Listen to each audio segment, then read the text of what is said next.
साथियों, सभी को मेरा क्रांतिकारी जय भीम और महात्मा अय्यांकली को मेरे क्रांतिकारी सलाम। लेकिन आज हमारे साथ रोहित वेमुला भी है। आज हमारे देश में जिस तरह से संघ परिवार और भाजपा के लोगों ने संविधान के प्रगतिशील मूल्यों की जगह पर मनुस्मृति के मूल्यों को प्रस्तावित करने की एक गंदगी भरी कोशिश जारी की है, उसी का नतीजा है कि हमारे देश में एक क्रांतिकारी युवा साथी नजीब को गायब कर दिया जाता है और रोहित वेमुला का अंगूठा काट दिया जाता है। तो इस परिस्थिति में सबसे पहले तो हम सभी साथ मिलकर जैसा भी है इस लोकतंत्र को जिंदा रखने के लिए, इस लोकतंत्र को बचाने के लिए ये आशा करते हैं, ये उम्मीद करते हैं कि आने वाले उत्तर प्रदेश के चुनाव में संघ और भाजपा की इस कॉम्बिनेशन को कराना चाटा पड़े और उत्तर प्रदेश की जनता वहां से उनको भगा दे, वरना हमारे देश का लोकतंत्र पूर्ण रूप से खतरे में है और किसी भी संघर्ष के साथ ही लड़ने वाली आंदोलनकारी के लिए इस देश में जेल के बजाय कोई जगह नहीं बचेगी। इस तरह की परिस्थिति में हम लोग आज जी रहे हैं।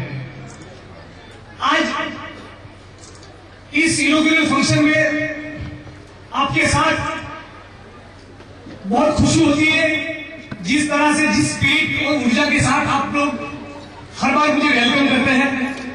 मुझे कभी कभी लगता है कि इतनी पॉपुलैरिटी मेरी गुजरात में हो जाए तो मजा आ जाए।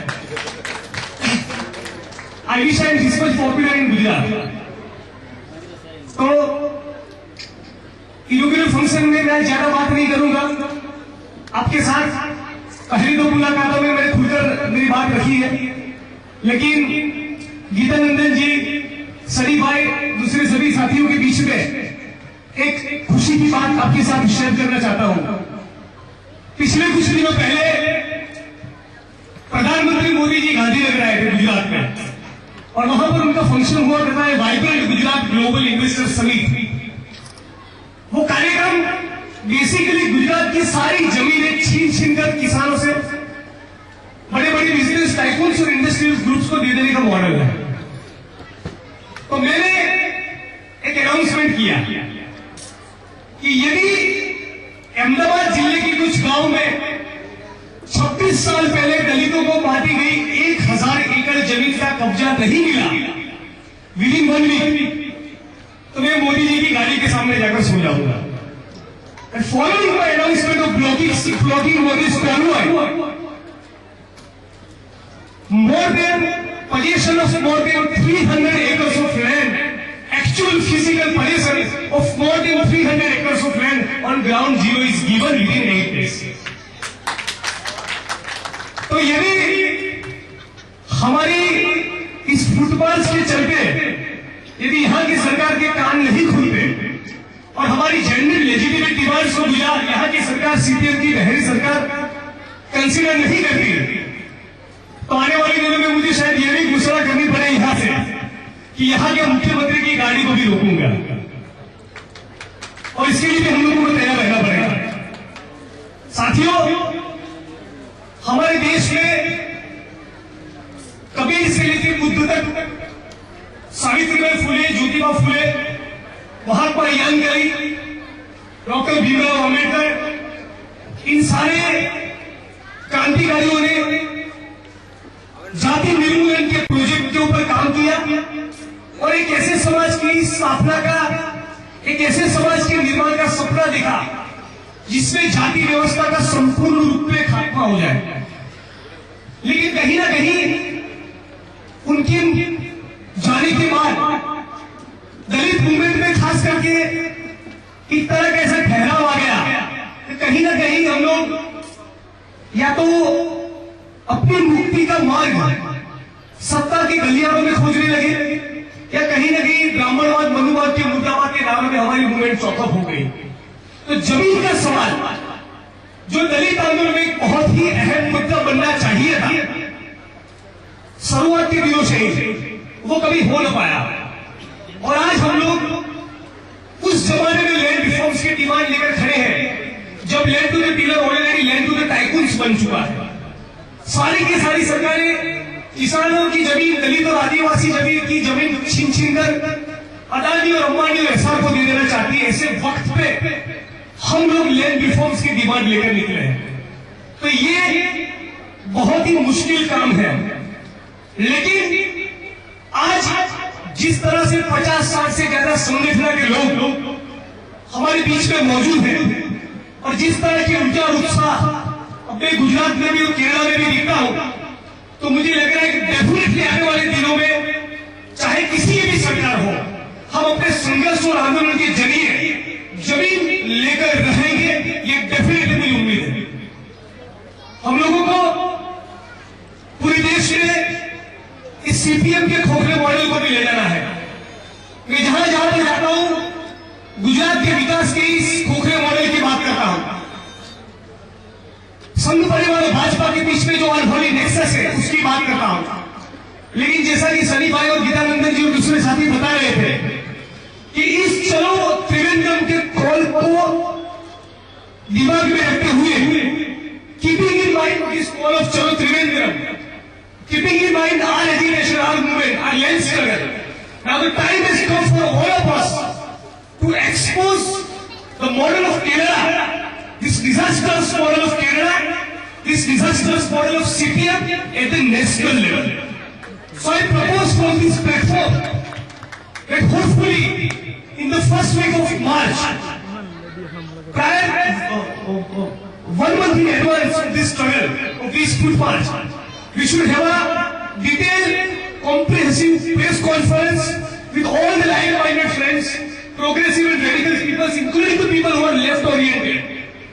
And let us have a press conference in Delhi, expose this Kerala model, and let us collectively ask from Delhi to the people, all the progressive people, whether you are ready and willing to join our struggle or not. The way you supported the Unna call, the same way you must support this call of Chalo Trivandrum. And that way we will make it a nationwide impact. That way we will create vibrations and vibes all over the country and expose CPM, and we will be able to put enormous pressure on them and to obtain fetch at least some acres of land to begin with. Here in the case of Kerala, the matter is in a way very simple. So already there is an agreement between government and tribals with regard to that agitation that was carried out by tribal leaders and tribal people in 2001. And as per this agreement, the government has no option but to grant land. It is already part of record. There is a stamp, there is a stamp of authority, and still possession of an inch of land is not given. The same way about these estate mafias. All these people are holding huge lands, around 58% of land, which goes for like 5 lakh acres of land. So at least for these two cases, आदिवासियों के साथ सरकार ने जो agreement किया और ये 5 लाख एकड़ जमीन जो टाटा हेरिस जैसे टी और कॉफी एस्टेट के ऑनर्स दबा कर बैठे हैं, तो ये दो जमीनों के बड़े टुकड़े हम लोगों को डेफिनेटली इस आंदोलन के जरिए मिल सकते हैं। शर्त सिर्फ इतनी है कि हम लोगों ने जो मोर्चा खुला है उसको जितना भी हो सके उतना तगड़ा करें, मैक्सिमम लोगों के संघर्ष में जुड़े, जो लोग ऑलरेडी जुड़े हैं वो टिके रहे और उसका पानी में अपील कैसे खड़ा हो उस दिशा में थोड़ा माइंड अप्लाई करना चालू करें। तो मुझे लग रहा है कि ज्यादा बात न करते हुए बात साफ है कि हर कीमत में हम लोगों को जमीन चाहिए, दलितों को जमीन चाहिए, फिशर फोर्स को जमीन चाहिए, आदिवासियों को चाहिए, प्लांटेशन वर्कर्स को चाहिए और सारे के सारे केरला के भूमिहीन लोगों के लिए हम लोगों को जमीन चाहिए। और यही मॉडल जो हम लोगों ने गुजरात में नारा दिया कि गाय की पूंछ आप रखो, हमें हमारी जमीन दो, तो सीपीएम के बीजू कृष्णन और दूसरी कैडर हम लोगों के साथ पंजाब में जुड़े थे। तो तब बड़ी खुशी खुशी हम लोगों के साथ ये नारा लगा रहे थे, you keep council give us our land. They were chanting this nara, this slogan with me, targeting the saffron brigade and BJP government in Gujarat. But here they are playing a dicey, dubious role. Here they stand completely exposed. क्योंकि यहां पर उनकी hypocrisy बाहर आ रही है.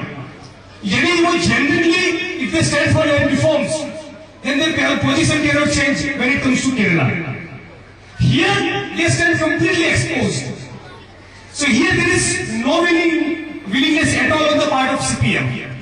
तो हम लोग, मेरा एक सुझाव भी है.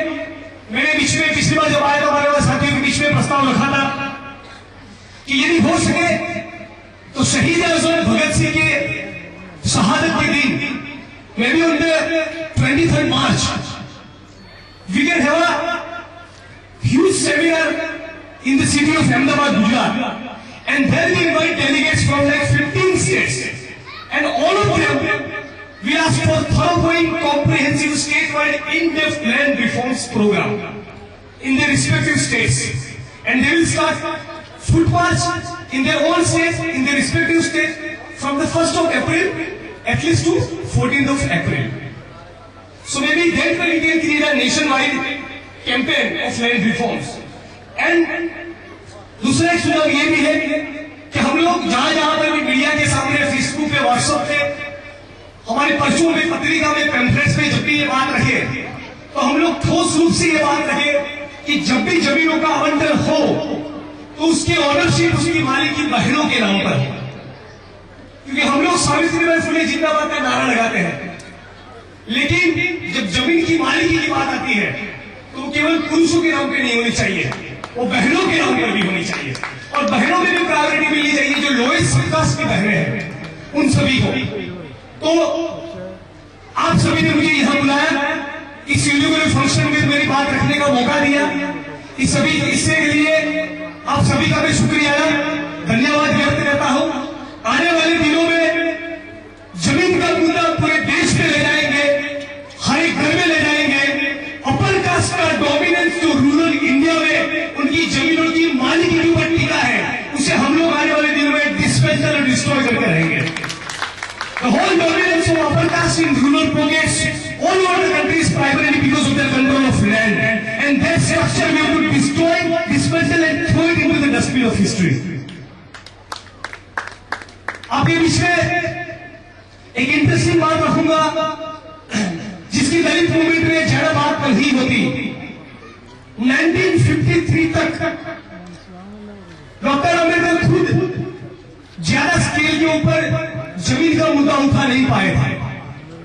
And he realised during the last 3-4 years of his life that this is the core issue. This is the issue. Here is the issue which has to do with structural change.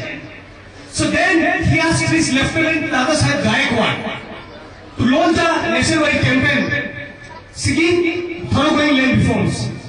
तो 1964 में उनके आंदोलन के चलते करीब 40 लाख एकड़ जमीन, around 40 lakh acres of lands titles were given all over the country. Dada Saheb Gaekwad. लेकिन अनफॉर्चुनेटली इस तरह की स्ट्रगल्स की बात दलित मूवमेंट में भी बहुत कम होती है.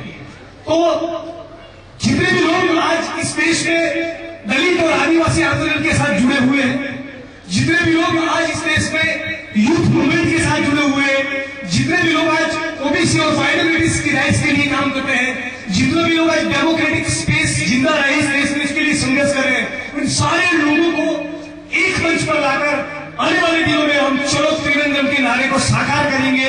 And we will see to it that land reforms are carried out in Kerala.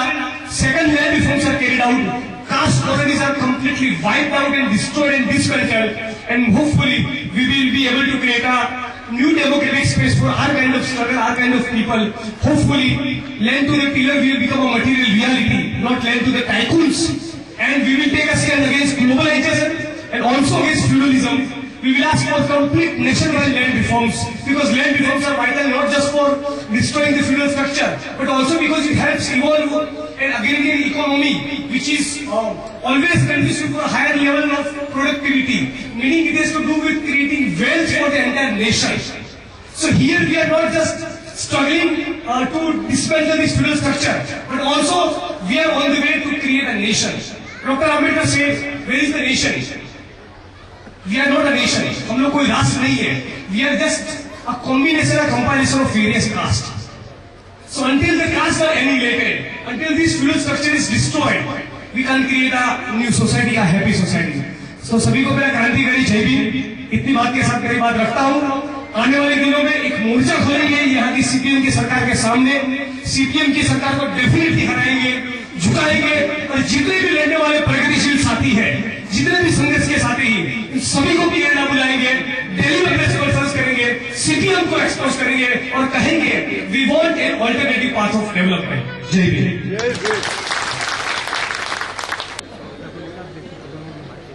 സുഹൃത്തുക്കളെ, അദ്ദേഹം അവതരിപ്പിച്ച പ്രഭാഷണത്തിന്റെ ഒരു സമ്മറി മാത്രമാണ് അവതരിപ്പിക്കുന്നത്. മഹാത്മാ അയ്യങ്കാളിക്ക് വിപ്ലവ ജയ് ഭീം. സംഘപരിവാറിന്റെ പിന്തിരിപ്പൻ നയങ്ങളുടെ ഭാഗമായി രാജ്യം മുഴുവൻ രൂക്ഷമായ ഗതികൾ നേടുന്നതിന്റെ ഭാഗമായി നമ്മുടെ നാട്ടിൽ സംഭവിച്ചുകൊണ്ടിരിക്കുന്ന നിരവധി വിഷയങ്ങളുണ്ട്. അതിലൊന്നാണ് നജീബ് അപ്രത്യക്ഷമായത്. നമുക്കറിയാം, ഉത്തർപ്രദേശിലെ ജനങ്ങൾക്ക് മുന്നിൽ മോഡി സർക്കാർ എത്തുകയാണ്. ഏതാനും നാളുകൾക്കകം അവിടെ തിരഞ്ഞെടുപ്പ് നടക്കാൻ പോവുകയാണ്. നമ്മുടെ ജനാധിപത്യ സംവിധാനത്തെ തന്നെ തകർക്കുന്ന രീതിയിൽ സംഘപരിവാർ മുന്നോട്ട് പോകുമ്പോൾ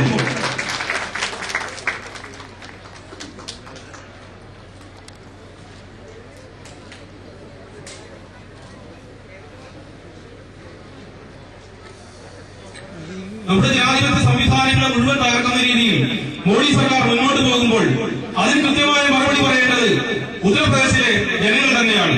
മോഡി സർക്കാരിനെ, സംഘപരിവാറിനെ അവിടെ നിന്ന് നീക്കം ചെയ്തുകൊണ്ടല്ലാതെ അത്തരമൊരു മറുപടി ഉത്തർപ്രദേശിലെ ജനങ്ങൾ നൽകില്ല എന്ന് തന്നെയാണ് കരുതുന്നത്.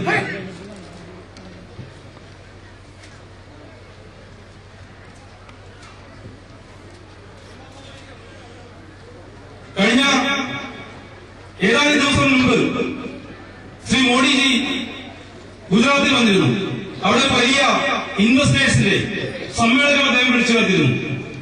ആ സമ്മേളനത്തിൽ വെച്ച് ആ ഇൻവെസ്റ്റേഴ്സ് മീറ്റിൽ ആയിരക്കണക്കിന് അഹമ്മദാബാദിലെ ആയിരക്കണക്കിന് ഏക്കർ ഭൂമി മോഡിജി ഇൻവെസ്റ്റേഴ്സിന് വാഗ്ദാനം ചെയ്യുന്നതിനെതിരെ വേണ്ടി വന്നാൽ മോഡിജിയെ തടയാനും ഇന്ത്യൻ പ്രധാനമന്ത്രിയുടെ കാരണമൊന്നിൽ കിടക്കാനും ഞാൻ തയ്യാറാകും എന്നതിൽ യാതൊരു സംശയവും ആർക്കും വേണ്ട. നമ്മുടെ മോചനമാർഗം നമ്മൾ തമ്മിൽ തീരുമാനിക്കണം എന്നാണ് അംബേദ്കർ മുന്നോട്ട് വെച്ച പ്രധാനപ്പെട്ട ആശയങ്ങളിലൊന്ന്. അത് തീർച്ചയായും അംബേദ്കർ മുന്നോട്ട് വെച്ചുകൊണ്ട് മനുവാദത്തെ തടഞ്ഞുകൊണ്ട് മാത്രമേ നമുക്ക് കഴിയൂ. അംബാനിമാരും അദാനിമാരും ഭൂമി നേടുമ്പോൾ, ഭൂമിയില്ലാതെ കോടിക്കണക്കിന് ആദിവാസികൾ, ദളിതർ കഷ്ടപ്പെടുമ്പോൾ വരുന്ന കാലങ്ങളിൽ ഭൂമിയുടെ രാഷ്ട്രീയം ശക്തമായി മുന്നോട്ട് വെച്ചുകൊണ്ട് മാത്രമേ നമുക്ക് മുന്നോട്ട് പോകാൻ കഴിയൂ. അത് കേരളത്തിലായാലും ഗുജറാത്തിലായാലും ഭൂമിയുടെ രാഷ്ട്രീയം ഉയർത്തി പുതിയ പോരാട്ടങ്ങളുടെ വേദി ഇന്ത്യ മൊത്തം രൂപപ്പെടുകയാണ്. തീർച്ചയായും നാം ഇപ്പോൾ മുന്നോട്ട് വയ്ക്കുന്ന തലോതിരുവനന്തപുരം പരിപാടി കേരള മോഡൽ വികസനത്തെ, സിപിഎം മോഡൽ വികസനത്തെ തകർത്തുകൊണ്ട് ഒരു വികസന, ഒരു നവജനാധിപത്യ സംവിധാനം രൂപപ്പെടുന്നതിന് വേണ്ടിയുള്ള ഒരു സമരമായി അതിനെ രൂപപ്പെടുത്താൻ നമുക്ക് എല്ലാവർക്കും ബാധ്യതയുണ്ട്. തീർച്ചയായും അതിന്റെ ഭാഗമായി തന്നെ മാർച്ച് ആദ്യ ആഴ്ച ഡൽഹിയിൽ ഒരു പ്രസ് കോൺഫറൻസ് നടത്താൻ ഞാൻ ഉദ്ദേശിക്കുന്നുണ്ട്. അതിൽ ഇത്തരം കാര്യങ്ങൾ, കേരള വികസന മാതൃകകൾ ഉൾപ്പെടെ ഉള്ള മുഴുവൻ കാര്യങ്ങളും അതിൽ അനാവരണം ചെയ്യപ്പെടും, അത് എക്സ്പോസ് ചെയ്യപ്പെടും. ഈ സമരങ്ങളോട്, ഇപ്പോൾ സമീപകാലത്ത് നടന്നു വന്നിരുന്ന ഭൂസമരങ്ങളോട് ഐക്യപ്പെടാൻ, ഒത്തുചേരാൻ മുഴുവൻ ജനാധിപത്യ വിശ്വാസികളും, മുഴുവൻ ജനാധിപത്യത്തെ സംരക്ഷിക്കാൻ ആഗ്രഹിക്കുന്ന മുഴുവൻ ആളുകളും തലോതിരുവനന്തപുരം എന്ന ഈ നവ വികസന മുദ്രാവാക്യത്തോട് കൂടിച്ചേരാൻ തയ്യാറുണ്ടോ എന്നൊരു കൃത്യമായ ചോദ്യമായിരിക്കും കേരളത്തിലായാലും ദേശീയ തലത്തിലായാലും ഞാൻ ഉയർത്താൻ പോകുന്ന ഈ എല്ലാ പ്രസ് കോൺഫറൻസിലും, എനിക്ക് കിട്ടുന്ന വേദികളിലും ഞാൻ ഉയർത്താൻ പോകുന്ന ഏറ്റവും പ്രധാനപ്പെട്ട മുദ്രാവാക്യം. കേരളത്തിൽ ആദിവാസികൾക്ക് ഭൂമി നൽകാൻ തയ്യാറാണ് എന്നത് ഔദ്യോഗികമായി തന്നെ കേരള ഗവൺമെന്റ് അംഗീകരിച്ച ഒന്നാണ്. അത് ഒരു റെക്കോർഡാക്കി ആദിവാസി നേതാക്കന്മാർക്കും ആദിവാസി സംഘടനകൾക്കും നൽകിയതാണ്. പക്ഷെ നമുക്കറിയാം, നാളിതുവരെ ഒരു തുണ്ട് ഭൂമി പോലും കേരളത്തിലെ ഒരു ആദിവാസിക്കും കിട്ടിയിട്ടില്ല. എസ്റ്റേറ്റ് മാഫിയയെ തകർത്ത് ആ ഭൂമി നമുക്ക് തിരിച്ചു പിടിച്ചേ മതിയാവും. വരാൻ പോകുന്നത് സംഘർഷങ്ങളുടെ നാളുകളാണ്. എന്ത് വിലകൊടുത്തും ഏത് സംഘടനയിലൂടെയും നാം ആ ഭൂമി നേടുക തന്നെ ചെയ്യും. ആദിവാസികളുടെ ഭൂമി, ദളിതുകളുടെ ഭൂമി,